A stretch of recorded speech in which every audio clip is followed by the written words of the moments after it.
Hey everybody, this is Justin here at Songbirds Music, Art, and Dance Center, and I want to do a really quick video about how you can take chords that you play on the guitar and transfer them over to the ukulele. And it works both ways. You can play those same chords in ukulele and go to the guitar.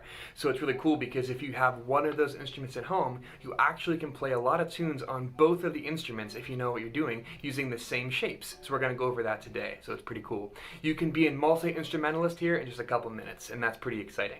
So I'm going to start with guitar. I've got my electric guitar here, and I'm going to be playing these chord shapes, or go through them one by one. And remember that you can play the same exact shape on the ukulele and it will sound good. They go by a different name, but they still sound awesome.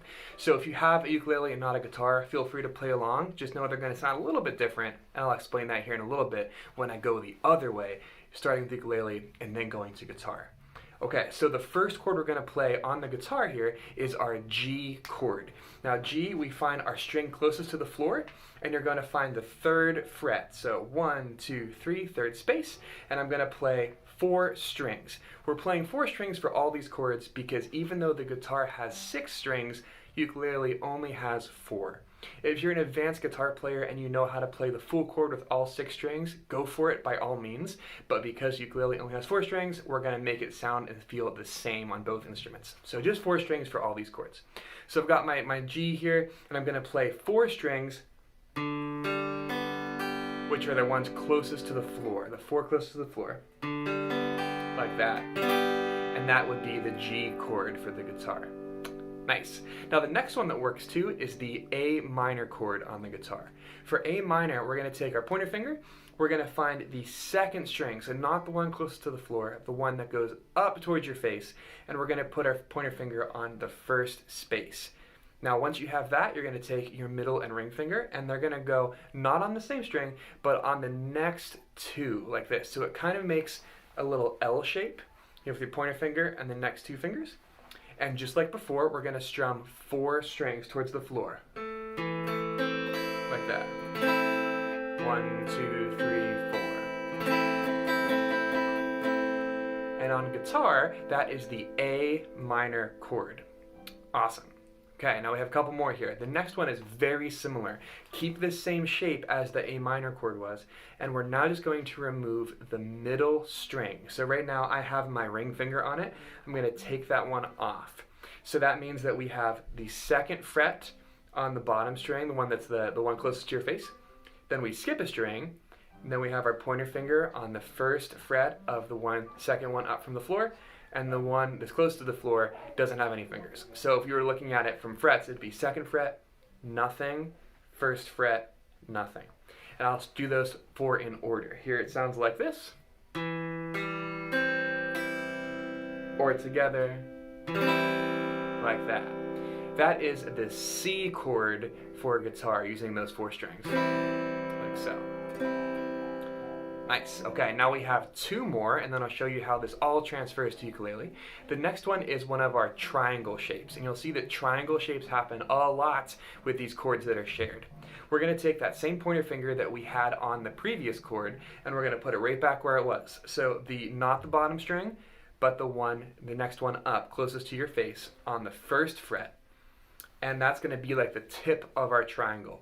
From there, we're going to take our middle and our ring finger, and we're going to surround that pointer finger on the 2nd fret on both sides. So that means that we go on the string closest to the floor, 2nd fret, and then the next one, so we have our 2 fingers down on these strings, the next string closest to your face that doesn't have a finger friend yet, also gets 2nd fret.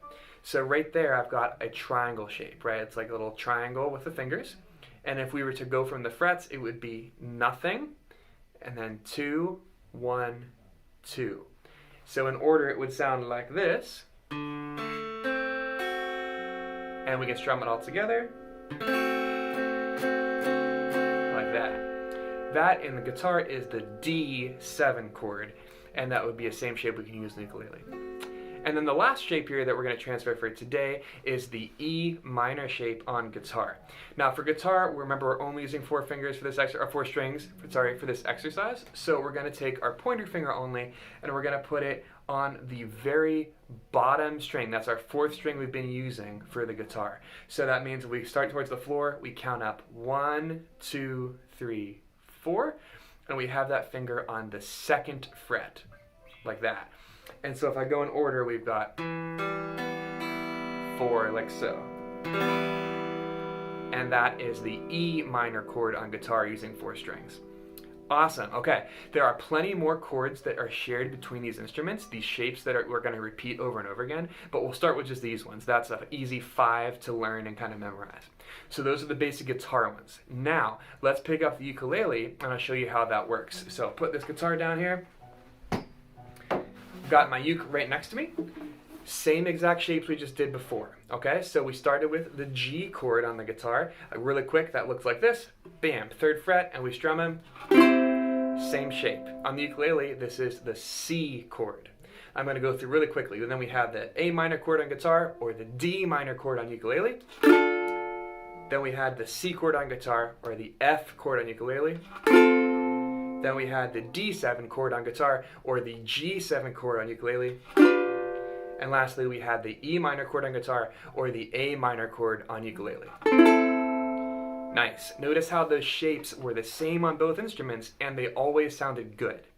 Now, how do you remember what is called what? Because you might have caught on that I named them differently when I was on the guitar than when I was on the ukulele, and here is why.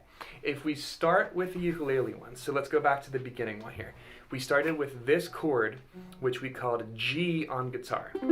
On ukulele, this is called C. If you think about your musical alphabet, remember that we go A, B, C, D, E, F, G, which is 8 notes, and then it repeats again, right?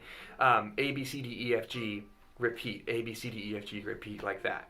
When we are on the ukulele one, that shape that we have, the C, is 5 notes away from what it is on guitar. So if I start on C and I count 5, I have C, D, E, F, G, and that's where we're on guitar. This is the G shape on guitar.